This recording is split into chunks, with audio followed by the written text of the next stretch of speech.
Well, hello, good morning, good afternoon, whatever time of day it might be. Um, I want to talk today about the proverbial bandwagon, especially when it comes to fitness and health and staying active and things like this. Uh, you know, right now, as I'm recording this, today's November 1st, and so we're officially coming into this period of time where a lot of people are jumping back on the bandwagon. So, whatever time of year it might be that you're watching this, there's always this ebb and flow that most of us go through. We kind of get off the bandwagon and then we get back on. And so, it's a very natural thing that we go through. And I really wanted to talk about this today. It came up for me this morning because I had a new client. I've only done a small handful of sessions with them, and they just reached out this morning to cancel their session. And I wasn't actually that surprised. I kind of had a feeling that this client wasn't going to stick around.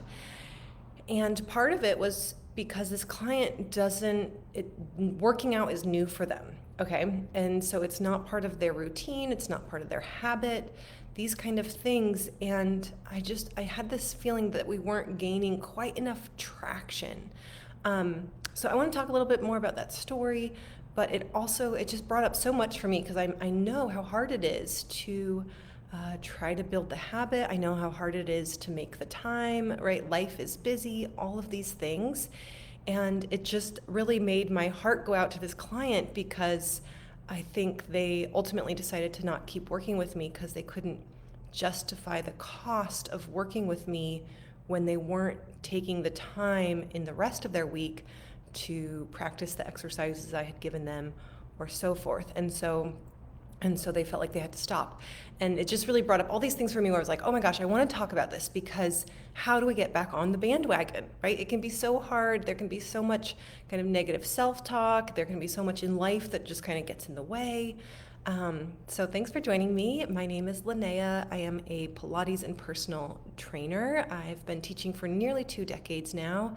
And I'm coming to you from Olympia, Washington. I have a studio here. I also do a lot of online and virtual teaching. So, so let's just jump right in.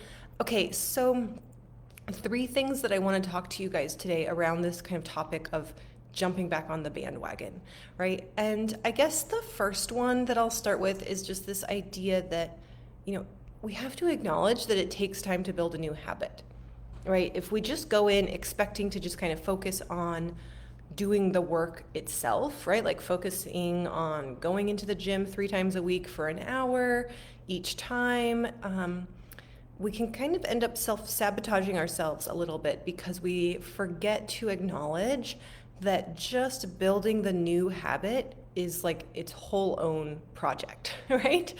Um, so so habit formation, right? Habits, routines, making the time, getting into that place where it just feels automatic, where even if you've got a super crazy busy day or something comes up in your life, that you've got this structure built into the fabric of your life where you're going to be able to maintain your fitness routine, you're going to be able to stay active, even if da da da da, right? We want to get to that place where it's just absolutely like kind of hardwired into our brain, into our body, into our routines. And the truth is that that takes a lot of work. It takes a lot of time to get to that place where it is a little bit more second nature and it is a little bit more automatic. And kind of the road from point A, which is that it's not in your routine or your schedule at all, to point B, which is where it's kind of automated and second nature and you do it a little bit even without thinking about it. We have to acknowledge that that's going to take some effort to get to that place where it's really built into the fabric of your life, okay? And just know that once you do get to that place where it's a little bit more built into the fabric of your life, it gets so much easier. It gets so much easier, okay? But at first, it's just like anything else that we do. Learning a new thing is hard. The brain kind of resists and it just kind of wants to go back to what's familiar, which if you're off the bandwagon with fitness, it means not spending any time doing that, right? So just kind of know that you have to tinker a little bit with how you think about things. You have to tinker with your behavior. You have to tinker with your schedule. You have to put some real work into building the habit itself. Okay. All right, so that's kind of my first tip, is just acknowledge that it takes time to build the habit, and that is its own project, different than even maybe doing a full workout, okay? So then my next tip for y'all is to start small. This is a kind of related a little bit to the first one, but it's really to start small, acknowledge that it takes time. You know, if kind of standard recommendation out there in the health and fitness world is to try to be active, kind of a minimum of maybe 3 hours a week, right? So for most people, that's like going to the gym 3 times a week, or going to 3 yoga classes a week, or something like that, right? But if you're going from 0 to that can feel like a lot of time and a lot to invest in. And so just start small, right? Starting small and acknowledging that that process of kind of building the habit is going to take time. Okay? And because of that, if you do allow yourself to start small, what it'll do is it'll allow you to feel successful even in your small little steps and the small wins, right? And so if we kind of get ahead of ourselves and try to think, oh, I'm just gonna, take on the world and start doing X, Y, and Z to the nth degree, and then when we don't perform to that level of our expectation, that's when we start to feel like it's too much. That's when we start to feel overwhelmed. That's when we start to feel like, oh, I'll just give up anyway because I just can't seem to actually do this. And so when you start small, it allows you to actually feel successful. And it's reminding me of this classic book called Atomic Habits by James Clear. There's also another one called Tiny Habits by BJ Fogg. Those 2 books, we're kind of coming into the new year, and those 2 books, for like the last 3 years, I've alternated trying to read one of those books every January. So it was Atomic Habits and then Tiny Habits, and then last year it was Atomic Habits again, and then this January is going to be Tiny Habits again. So, the idea is that there's real solid evidence and scientific research are behind behavioral change that shows that when we start small, it leads us to a place where the brain feels successful. We actually literally get a chemical dopamine hit, right? Where the brain is happy. It gets this reward chemical by saying, oh my gosh, I did it. I'm so great. I'm so successful. And then the brain and the body kind of wants more of that, right? Instead of saying, oh, I'm so bad. I didn't even do what I said I was going to do. And when we kind of have this internal dialogue that's really negative like that, there's actually just these automatic pathways that the body and the brain go through to try to avoid those negative situations, right? So the body will actually work hard to prevent you from doing that thing again, right?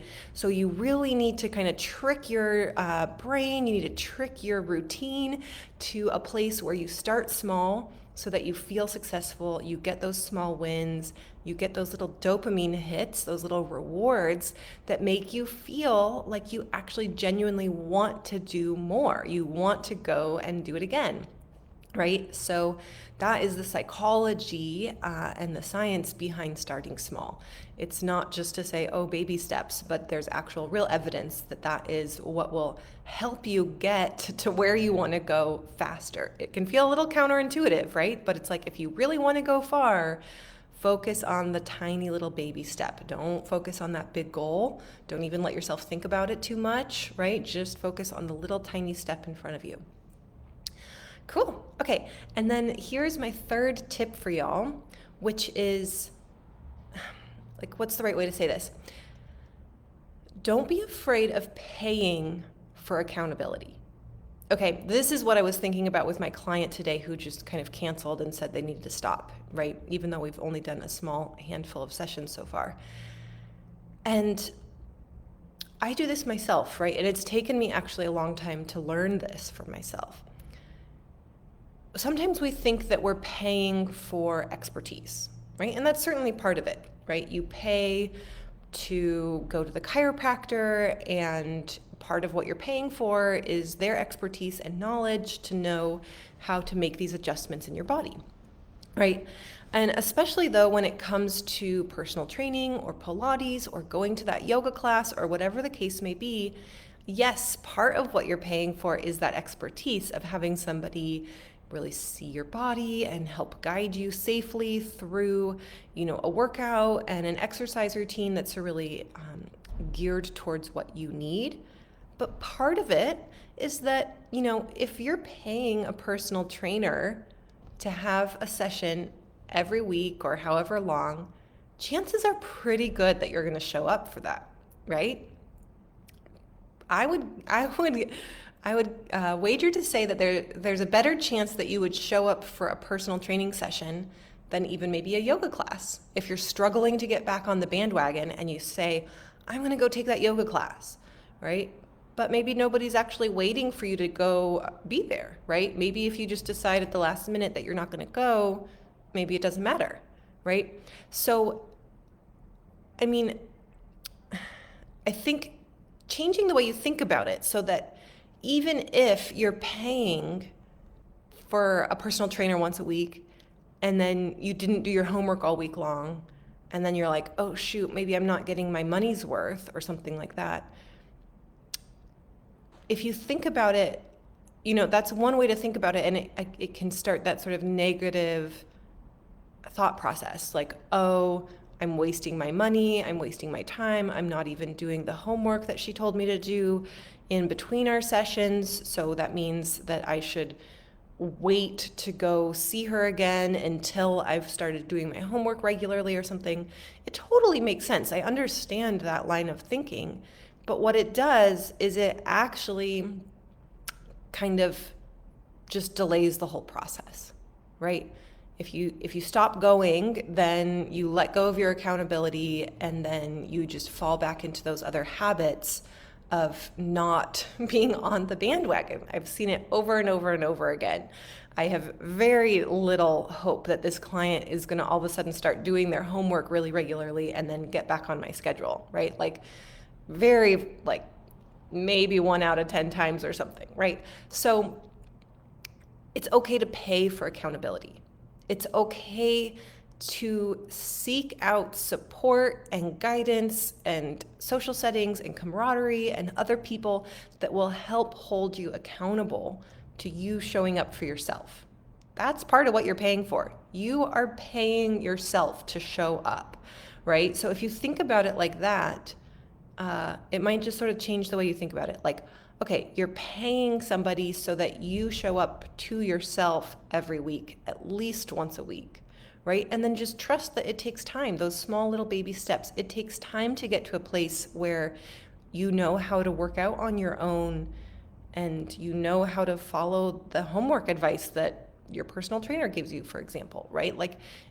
And that's what you can work on, right? You might come to your personal trainer the next week and say, I'm really struggling to do my homework every, a couple times during the week in between when I see you. Let's focus on how can I kind of work towards building that in a better way, or what resources do you have to support me in building that practice, right?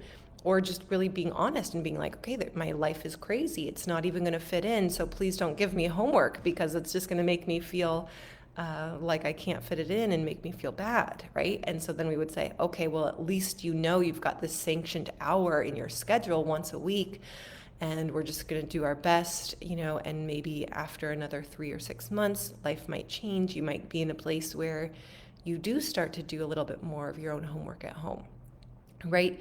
So, basically my only point there with that third point is let yourself look for accountability, whether you have to pay for it, whether you look for an accountability buddy or a workout buddy or whatever it is, right? It might be the equivalent of, buying a membership, right? Like maybe there's a yoga class that you like to go to, and you might just be buying a package of 5 classes and going whenever it works for your schedule.